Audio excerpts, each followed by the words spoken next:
Hello and welcome to the Success Showcase. I'm your host, Eric Lopkin with the Modern Observer Group. And with me, as always, is Chip Janiszewski from the Happiness and Success GPS. Chip, how you doing this week? Doing great. How about you, Eric?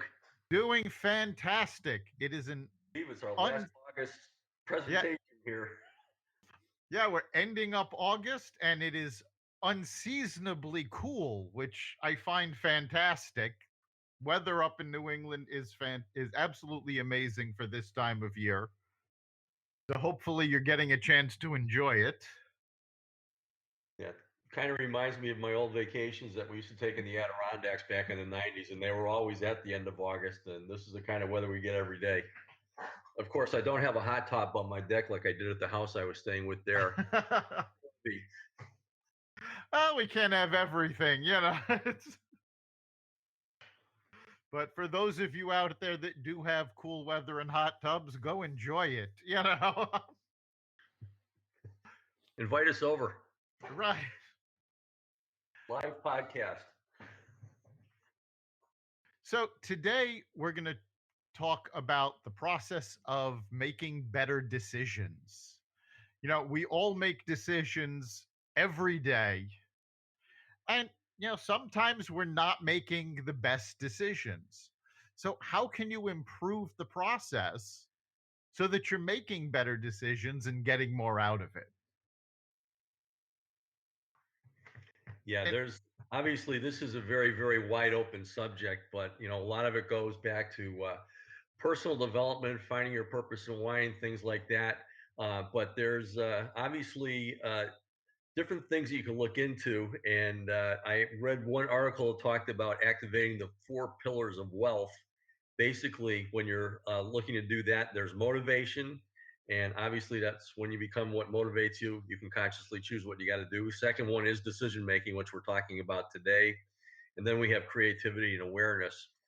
So when we're talking about the second pillar, which is decision making, there's a few of the things that I have here, but one of the things that I'm going to start out with is basically sticking to your own guns and don't ask other people what you should do. Because if you do, they're going to tell you. And if you ask 10 people, you're going to get 10 different opinions. that's very true. I mean, everybody has an opinion, and they're not all going to agree. And they're not all coming from the place where you are. So, having someone else say, well, this is what you should do, without knowing where you are and, more importantly, what you're trying to accomplish, the information they'll give you really isn't that good. I mean, the first step in making a good decision is knowing why you're making the decision in the first place. What is it that you are deciding on, and why are you doing it? I mean, if it's something simple like what are you going to have for dinner, you know, the answer doesn't necessarily have to be so great, because quite frankly, you're going to have another dinner tomorrow night, so you can get the chance to do it over. When you're making a big decision, knowing what it is you're trying to accomplish and what you need that decision to get you to is very important. Because without knowing your why, and we've talked about that a lot before, the decision can change. Yeah, absolutely. And again, if you're asking other people, that's not going to help you out. However, it is important for you to consult with the people who this is your decision is going to directly affect. So anyway, getting to the keys of making a good decision, if it's something that has to do with finances or jobs or a lot of other different things, projects, uh, identifying the identify the decision to be made as well as the objectives or the outcome that you want to achieve. If you identify and really, really define exactly what you're making the decision on, that's step number one. Obviously, you have to do a lot of homework, fact gathering, brainstorming, and that kind of thing. What are the possibilities? What are the probabilities of the outcomes, different outcomes that you can achieve from making the decision? Listing the pros and cons, And obviously, once you make that decision, just make it and monitor your results. But it does take a lot of planning, and homework is a huge part of it, just like it is in a lot of different things that we talked about. Yes, and it's very important, when you're doing that homework, you need to be able to get out of your own way. Most of us tend to make knee jerk reaction decisions. These are emotional decisions. It feels right. Well, what feels right might not be right. It might not be feasible. It might completely be the wrong decision.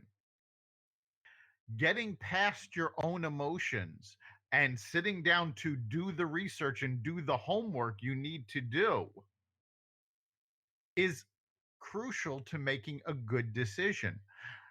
And realistically, you should be doing this for just about everything. I mean, I know people who, before they buy a television set, they will sit down at the internet and they will research all sorts of different models and different technologies, and they'll make sure they get the best TV set for their money.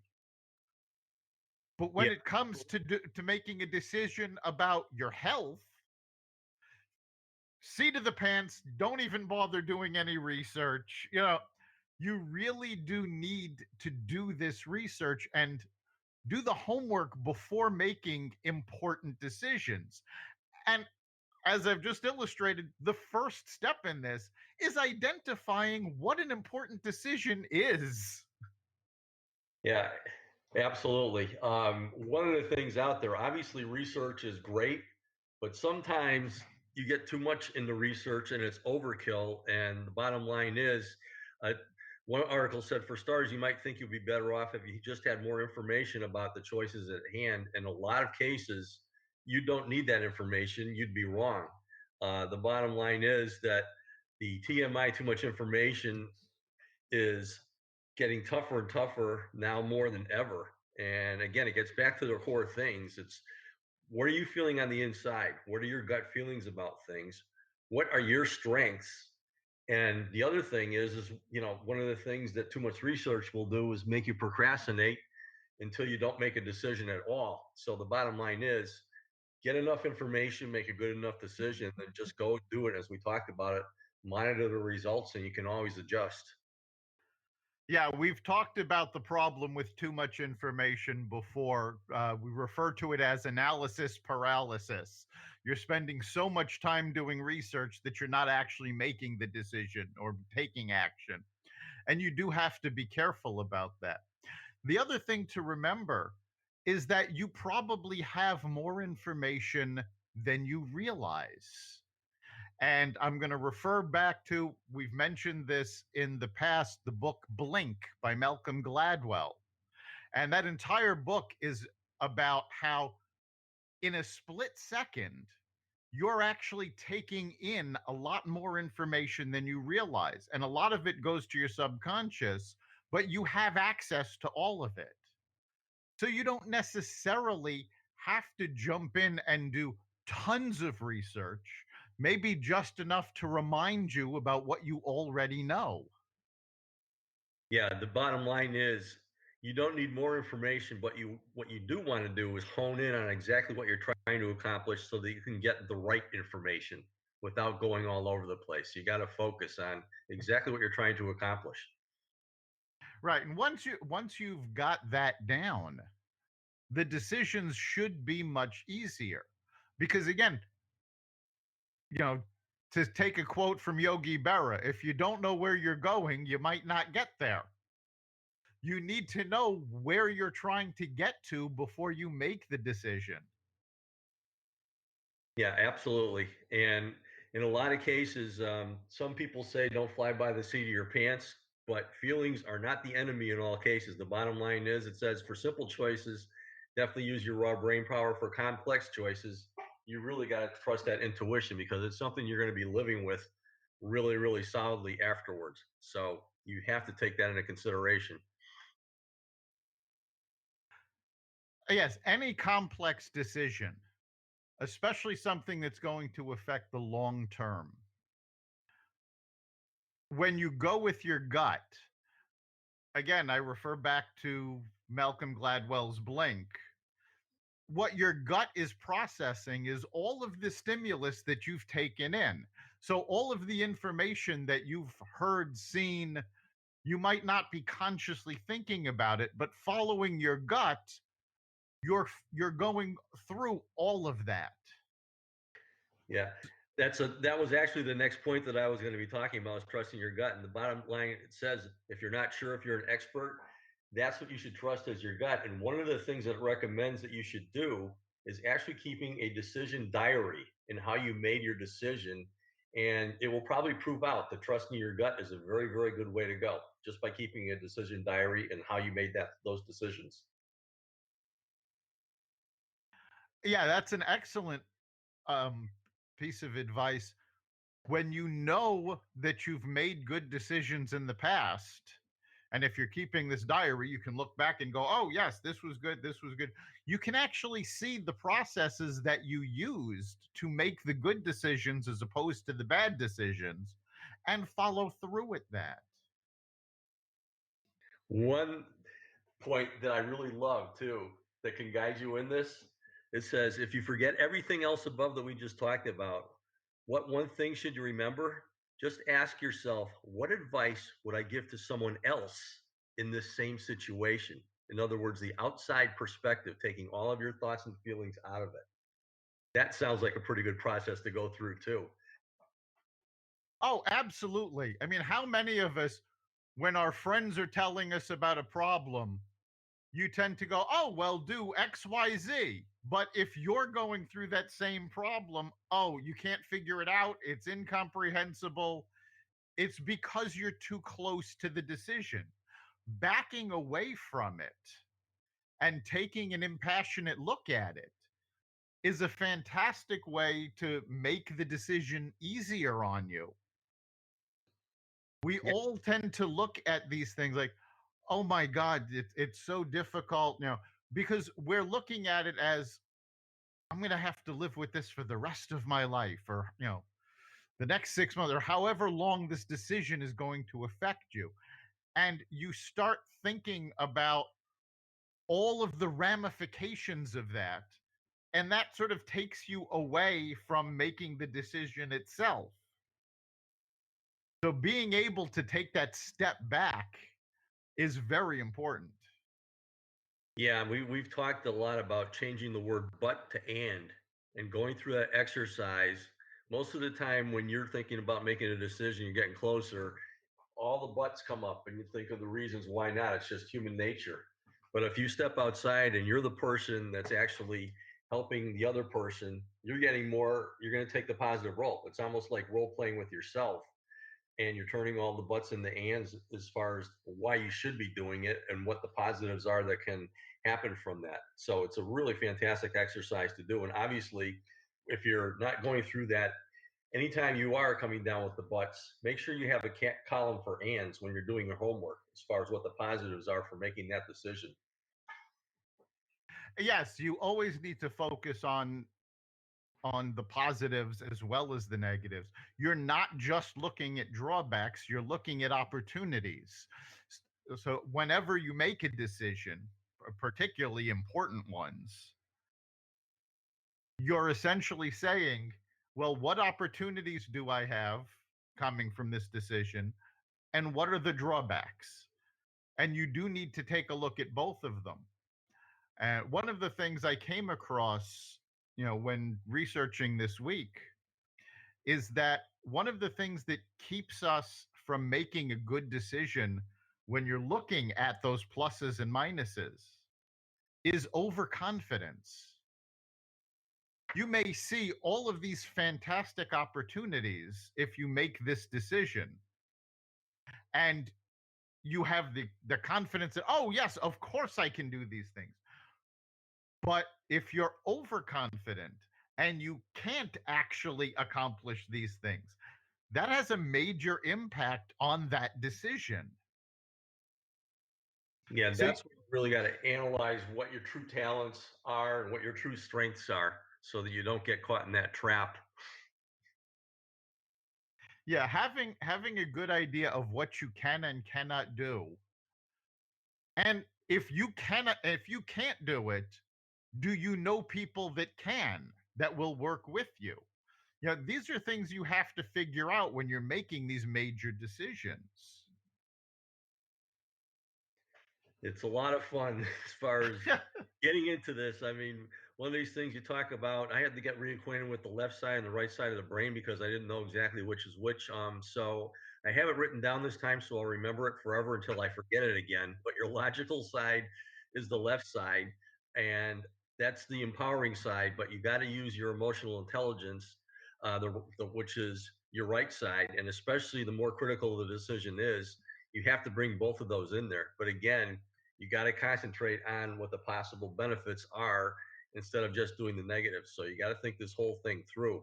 Another good point is, and this is just another way to talk about planning for yourself, but visualize your future and your successful self. What does that look like? Write that down.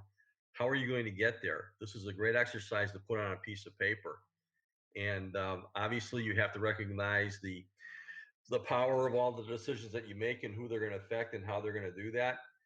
Writing down what the possible effects of making a yay or nay on a decision are going to be. It's really important to understand that. Yeah, and you know, we're talking about all of these different methods and processes, and something that you need to take into consideration is that a lot of these processes, you know, we're talking about them step by step and laying them all out. In reality, these can take moments, possibly minutes. You know, this is not necessarily, these processes are not necessarily weeks and weeks of agonizing over a decision. These can be done very quickly. Again, going back to Malcolm Gladwell's Blink, because you've already got that information, you're going through it even faster than you realize. So Yeah, when you make that quick decision, quick does not necessarily mean a knee jerk reaction. So you need to be able to separate those from things you've actually considered and you can back up logically and also with that gut feeling to just making a decision with no data. right. And again, your gut really is what you're feeling inside is normally right. And if it's not, you're going to find a way to correct that. So, um, getting down to finding your purpose, passion, and why. You know, we've talked in the past about developing a personal strategic plan for every aspect of your life. And a really good way to start working on decision making is to have these things that you want to make decisions about in front of you. So, for your personal strategic plan, it's not just what your finances are going to be or what your job's going to be. You got to really sit down and take a look at your life and figure out what you want to do as far as family and friends and philanthropy, all these different facets of your life, and start writing down a few goals as far as what's going to get you there. And those are the things you're going to start making decisions about. So when it does come to looking at your profession or to other things out there, you can actually be guided by what you're looking at in your personal strategic plan. But if you have that down in front of you in writing, it's going to be a function of what your purpose and passion and why is, and it's going to guide you in your decision making process. So it's so important to be working on yourself with that and putting it in writing so that it's always there. And once you have that and you're looking at it every day, it's really going to get you out of bed with a whole lot more motivation to get things done. It certainly will. And you know, we've talked a lot about the positive mindset, and this really does help towards that. But also, if you examine your decision with a positive spin, it can change how you're looking at it. And as an example, let's say that you have to make a decision of whether or not to have a surgery, and you spoke to two surgeons. First surgeon says, well, 90% of the people that have this surgery have a successful outcome and they go on to live, you know, long lives. Okay. Now, you're going to make a decision based on that. Now, imagine if if the second surgeon, instead of saying that, had said, well, 10% of the people that have this surgery die from complications. They've both said the exact same thing, one in a positive way, one in a negative way. But you are more likely to take the surgery from the surgeon that said 90% of the people have a good outcome rather than the one that said 10% have a bad outcome. So, by the same token, when you're looking at the decision you have to make, if you can frame it in a positive light, it gives you a much better feel for what's at stake and how to make that decision. Yeah, and when you're dealing with people, professionals and so on that you have to go to for advice for that, you bring up a very good point.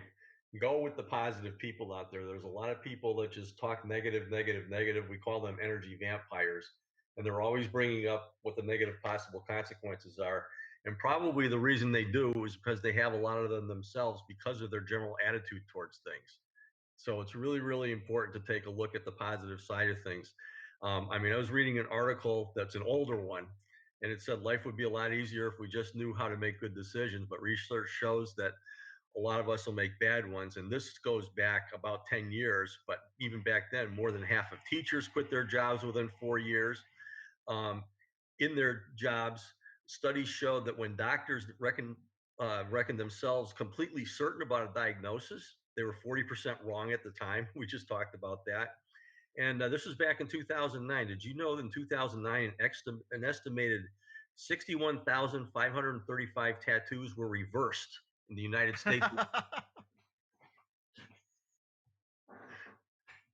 So when you're Well, going to tattoos, don't go with the gut. I'm just kidding. But yeah, see, what I want to know is how many of those tattoos, when they were put on, were the result of alcohol. Because you should not be making permanent decisions in an impaired state. yeah, And, I wonder how many of them were X's too. But I'm just yeah, and that actually brings up another point. We talked about, taking that step back. One of the things that leads us to making bad decisions is being an impaired state. And I don't necessarily mean alcohol, but if it's a huge decision and you are stressed out, you're an emotional wreck about it, that's going to lead to bad decisions. You need to be able to take that step back and calm yourself before making the decision. Now, I have been in situations, I am fully aware that that is so much easier to say than it is to do. But it is very important because when you're in emotional turmoil, when you're stressed out, you're not thinking things through. What you tend to do is make the easiest decision, and that's not necessarily the best one. yeah, absolutely. And obviously, the more positive your mindset is when you go into the decision making, the better off you are. And unless it's absolutely critical that you make the decision right now when you're feeling lousy or this or that or whatever, definitely do not do that. Another thing to realize is when you're being pressured by others, we've talked about this too. Just say no. That can be a decision. And the bottom line is there's ways to let people down very, very gently by saying that, like now isn't the time, and so on and so forth. But it's really, really important to be able to say that or to postpone it until some point in time when it's more apropos or when you know you're going to be in a better state of mind to make that decision. Right. And that's also a very important point that some decisions are wrong for you to make right now, but may be right for you to make at a future date. And there's nothing wrong with saying to somebody, at this time, this is not the right thing for me. because you do need to make sure you're in the right place to make that decision and to take advantage of the positive aspects of the decision. So if you say, it's a great opportunity, but right now I'm not in the right place for it, can we circle back on this in, say, 6 months? Yeah. Because you can be in a better place then. Yeah, I mean, decisions are decisions, and there's no guarantees that they're going to be the right one or the wrong one. You're going to be looking for opportunities, and every mistake you make is one step being closer to a success. We talk Yeah. about hindsight being 20/20. The bottom line is, it shouldn't stall doing what you want, what you're going to do, because if you just look back at the cons and so on and so forth, you do risk getting stuck and doing nothing, which is not good at all. Obviously, a lot of people don't make decisions based upon fear, or they're afraid to make a good decision because they're fearing it. It's something that you have to go ahead anyway. So basically, don't second guess yourself. Go out and do it, learn from it, and keep moving ahead. Life is full of decisions, and yeah, Absolutely. the quicker you make them, in most instances, the better off you're going to be going with your gut. But you're going to have your valleys with the peaks. Right. And something else to remember is that not to get bogged down by make when you make a bad decision. The fact of the matter is we all make bad decisions at one time or another, and those mistakes are part of what makes us who we are. You can learn from those mistakes, move on and make better decisions the next time. So don't get bogged down that, oh, all of these mistakes I made. Yeah, those mistakes are what make you who you are, and learning from them is what makes more success come in the future. So we're coming up on the end of our time. So, Chip, what do you think is the big takeaway for this episode? Well, again, I can't emphasize enough finding your purpose, passion, and why in your life, because that's going to guide everything. Um, Also, positive mindset is your choice, and the more you have a positive mindset, the better off you're going to be with that. Um, Making decisions based upon your initial gut reaction, I think, is a very, very good way to go in most instances. And the bottom line is, just realize making decisions is an ongoing process, and you're going to have your peaks and valleys. So you got to go out there and just enjoy the ride anyway. Yeah, I think for me, the big takeaway is that yes, that gut reaction is very important. You want to make sure you know what you're making the decision about, but it's a balance between having enough information and not having too much information. Don't get caught up in analysis paralysis, and don't worry so much if it does turn out to be a bad decision, because you can always make new decisions and move forward from that point and learn from the mistakes. So, even though we all want to make better decisions, it's not something that you should allow to cause stress in your life. You make the best decision you can at the time and move on from there. You've been listening to the Success Showcase. You can catch us every week at xvadio.com/podcasts. You can also find us on the iTunes Store, the Apple Podcasts app, Spotify, iHeartRadio, Google Play, and wherever you find podcasts. Remember, make this your best week ever and make next week even better. See you then.